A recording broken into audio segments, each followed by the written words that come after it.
Welcome back, everybody, to our Growing Healthy Communities podcast. My name is Ashley Story, and for the month of August, we are talking about working together for racial justice and inclusion. Here is my contact information, ashley.story at arkansasobesity.org, and here are some pictures of my beautiful family. You can always reach out to me through email. And for the month of August, here's just an overview of this week and the next couple of weeks. We're looking at strategies and activities for reducing racial prejudice and racism on this podcast. Next week, we're going to be talking about building culturally competent organizations. And to wrap up the month of August, we'll be talking about building inclusive communities. So let's look at strategies and activities for reducing racial prejudice and racism, or reducing discrimination and racism. There are many different forms of prejudice and oppression, and it's not just based off of race, but it's also based off of gender, class, sexual orientation, a whole list of things. This section is not going to attempt to deal with all possible forms.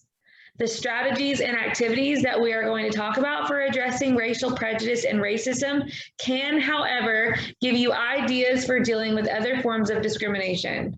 So as you work on addressing such inequities, think also about ways to prevent them by encouraging and establishing inclusive practices from the very beginning. So not just how to address them, but also how to prevent them. Also, imagine that this work resembles two sides of a coin. One side is going to represent the negative values and practices that you are against. But the other side of that coin is going to represent the positive values and practices that you are for. Now we have a video to watch really quick, and then we will get back to it.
Who said that? The lady at the store. That is not a compliment. It's an ugly, nasty word, and you are going to hear it. Nothing I can do about that. But you are not going to let that word hurt you. You got your ID? Okay, so stop it. Good. Now, when you get pulled over... I'm a good driver. Okay? Baby, don't worry. This is not about you getting a ticket. This is about you not coming home. I'm gonna be okay. Right? Okay. You are not pretty for a black girl. You are beautiful, period. Okay? Don't ever forget that.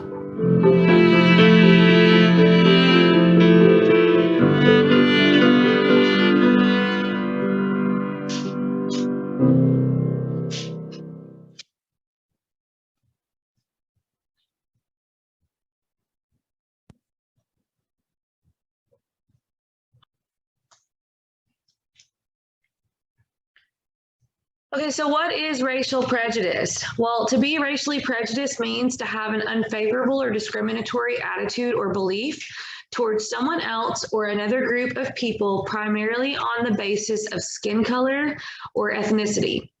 So for example, John is prejudiced because he believes that those Hmong refugees in his community, the ones that we were just talking about earlier, he believes they're stupid and they're barbaric because they kill chickens in their backyard. He has reported this to the local police many times. So what do you think could be done in this situation? Well, one possibility would be to invite John and the Hmong neighbor over to a meeting to help John understand that culture and to help the neighbor understand the state laws and regulations about killing animals in your home. The meeting should be facilitated by somebody that's got experience with conflict management and is deemed credible by both John and the neighbor and the Hmong refugee. This attempt could result in a change at the individual level. And I will tell you the only reason that I am not saying this refugee's name is because I'm afraid that I'm going to say it wrong. So I will say that. So like we said, racial prejudice is to have that unfavorable or discriminatory attitude or belief towards someone else or another group of people, primarily based on the basis of skin color or ethnicity.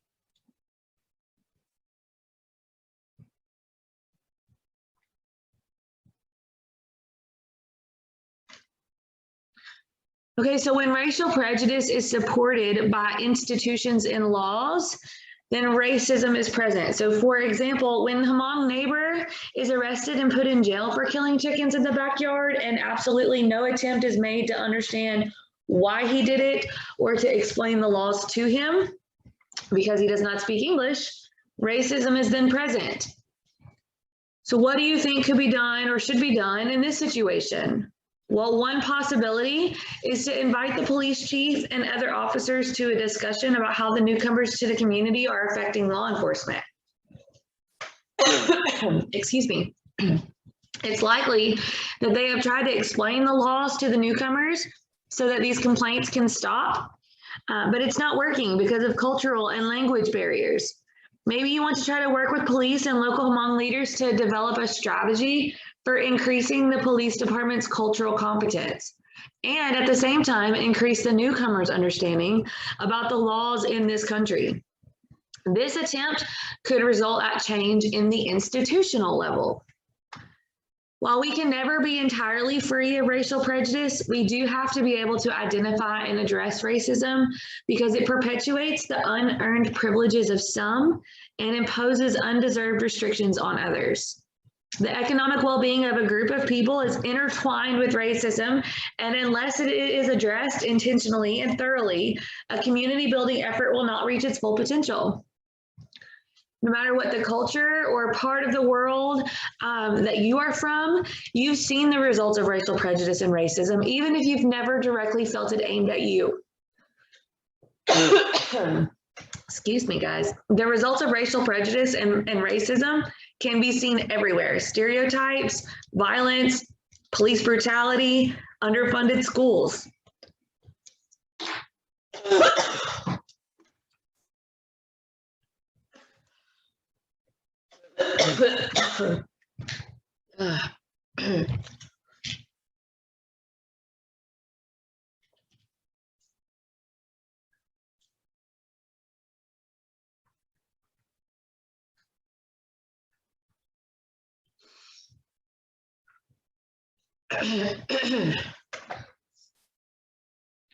Okay, so why is it important to reduce racial prejudice and racism? Well, it's going to prevent victims from achieving their full potential.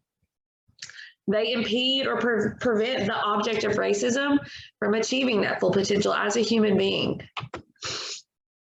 They also impede or prevent the object of racism from making his or her fullest contribution to society. It impedes or prevents the person from engaging in race or group engaging in racist actions from benefiting from the potential contributions of their victim. And as a result, the entire community is weakened. It also increases the present or eventual likelihood of retaliation by the object of racist actions. And they go against democratic ideals.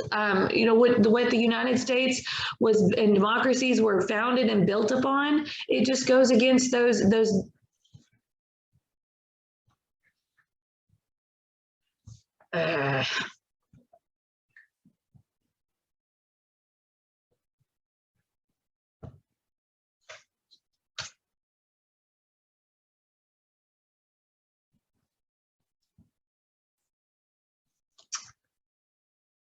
So what is racism? Well, when racial prejudice is supported, no, right here, okay. So why is it important to reduce racial prejudice and racism? Well, they impede or prevent the object of racism from achieving their full potential as a human being. It also impedes or prevents the object of racism from making their fullest contribution to society. They impede or prevent the person or group engaging in racist actions from benefiting from the potential contributions of their victim. And as a result, the whole community is weakened. They increase the perpetual likelihood that retaliation is going to happen by the object of racist actions. They also go against many of the democratic ideals upon which the United States and other democracies were built and founded on. And also, it's illegal. So how can you reduce racial prejudice and racism? Changing a group of people's prejudiced attitudes and an institution's racist actions is not so simply carried out, and it does not happen overnight. Reducing racial prejudice and racism is a complex task that varies from community to community, so it doesn't lend itself well to simple 1, 2, 3 solutions. Something like this takes knowing your community well and choosing strategies that best fit your community's needs, history, context, energies, and resources. So before you decide on the best activities and strategies, you need to learn about your community. What types of groups live there? What has been the nature of their relationships? What incidences have occurred in the past due to racial prejudice or racism? Also, you need to document activities of racism in the community that reflect racial prejudice or racism. Documentation is going to show proof that there's actually a problem, especially when the community is in denial that racism even exists. Invite a group of people to participate in the planning process if appropriate. Also, understand the depth of the problem. If it's a new problem because of a group of newcomers, or if it's an old problem that likely will not go away on its own. Also identify and understand the kinds of policies that need to be challenged. Determine the short-term and long-term, if any, goals of your strategy. So change people's attitudes or institutional policies. Consider how far the selected strategies will take your community, as far as initial awareness or all the way to electing officials from underrepresented groups. Consider existing and needed resources. What do you already have? What do you need? Consider how much time you've got.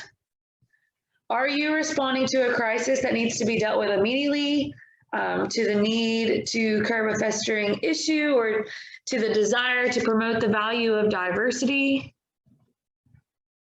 And then also review your strategies. Make sure that they deal with racial prejudice and racism at the individual, community, and institutional levels, and they link dialogue to action. So what are some things that you could do in the workplace? Now, this is going to be from reducing racial prejudice to racism. So one thing that you could do is actively recruit and hire a racially and diverse, ethnically diverse staff. So let's keep in mind that it's not enough just to fill your staff with a rainbow of people from different backgrounds.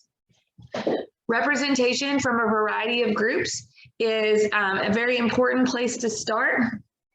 Contact minority organizations, social groups, networks, media, and places where people at different ethnic and cultural groups congregate to access information. If you use word of mouth as a recruitment tool, spread the word to members of those groups or key contact people, and also consider writing an equal opportunity policy for hiring and promoting staff.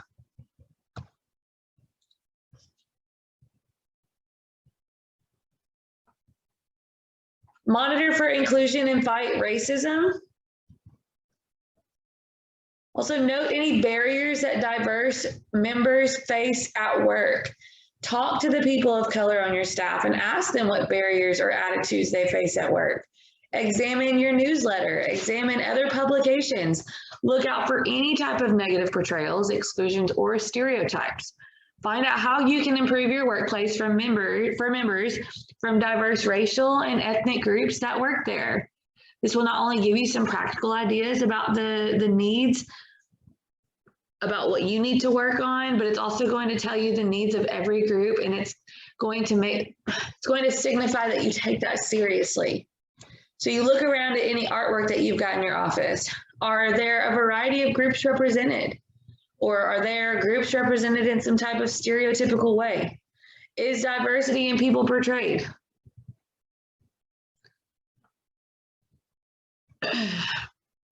Now, there are some things that you can do in the media as well for reducing racial prejudice and reducing racism.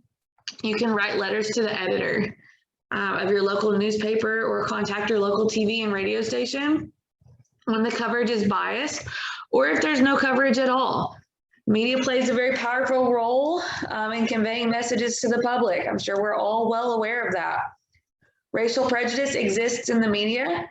If, for instance, the reporters always reveal the cultural or ethnic background of a group of loitering youth when they are people of color, but not any other time. Writing a letter or contacting the local media station will help increase the staff's awareness about the implications of the prejudice way in which they cover the news. You guys will have to forgive my cough. I have a good old summer cold, nothing more but a good old summer cold. All right, also organize a coalition of leaders from diverse communities and from the local media groups to discuss how they can work together to address the way that people from different cultural backgrounds and ethnic backgrounds are represented in the media. Organize presentations, contact the local media and organize presentations. You can contact them and organize these presentations to educate the staff about the values and traditions of diverse groups and to help them understand the negative implications of their coverage. You can also pressure the media to hire diverse individuals. You can help broker that relationship between the media organization and organizations that serve a specific or cultural or ethnic group so that the networks can be developed to distribute job announcements. Now let's look at some things that we could do in our schools. Form a diversity task force or club. Recognize holidays and events relating to a variety of cultural and ethnic groups. This can be done at your school or in a university setting, but the goal here is to promote just activities and holidays from a variety of cultures.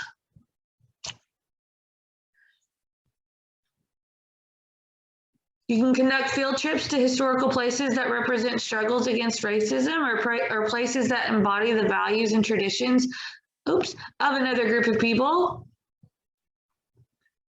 And then you can also work to change racist policies in your school. You can develop a strategy. You can recognize the traditions of other cultures and ethnic groups, and developing intercultural relationships will reduce racial prejudice. So if we examine and change school policies that perpetuate exclusion of some cultural or ethnic groups, we can help make changes in our schools. Now let's think a little bit further. What about our neighborhoods? Make your neighborhood a safe zone. Welcome all newcomers. Make sure that everyone knows that they are glad that you are glad that they are living there. Welcome them. You know, you can have a group of people that's their job. They recognize newcomers and they bake them something and they just stand in the gap and let them know that they're welcome. You can also change any kind of policies that are exclusive and maintain the status quo. Making someone feel a part of your neighborhood helps to reduce racial prejudice. Addressing redlining, which is the illegal practice of a lending institution denying loans or restricting their number for certain areas of a community, will reduce racist policies.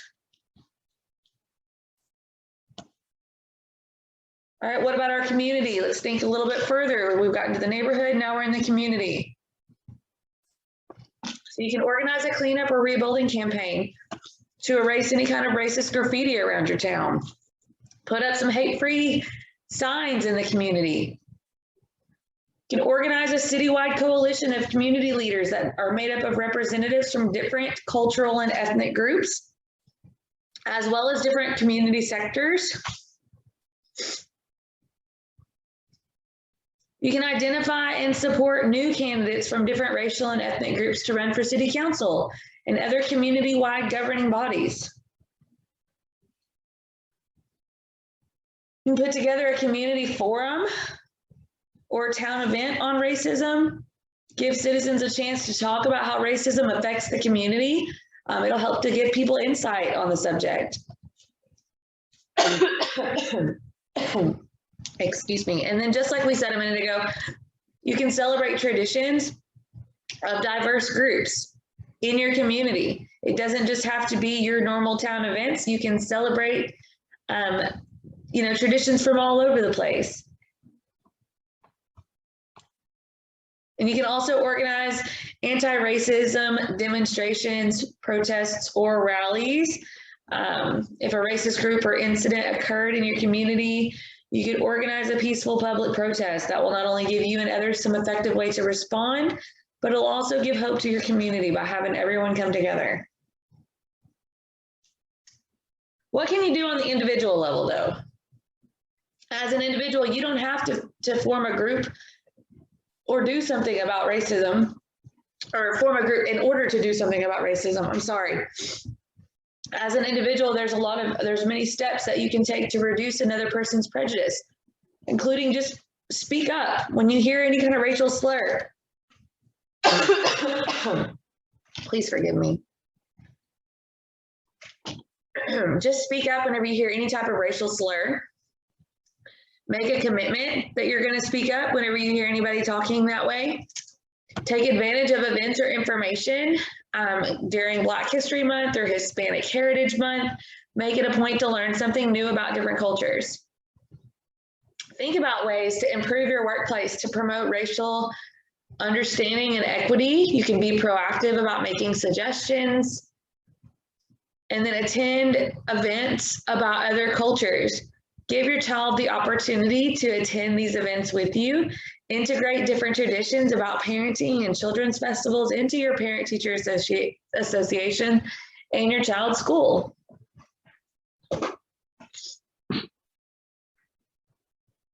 All right, and so that is it. That is all that we have for week 2. So for week 3, please join us. We're going to be talking about building culturally competent organizations. And then for the final month of August, we'll be talking about building inclusive communities.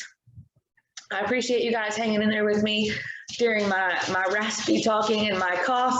As always, you can reach out to me at ashley.story@arkansasobesity.org. Follow us on Facebook, and here is our website, arkansasobesity.org. I will talk to you all again next week.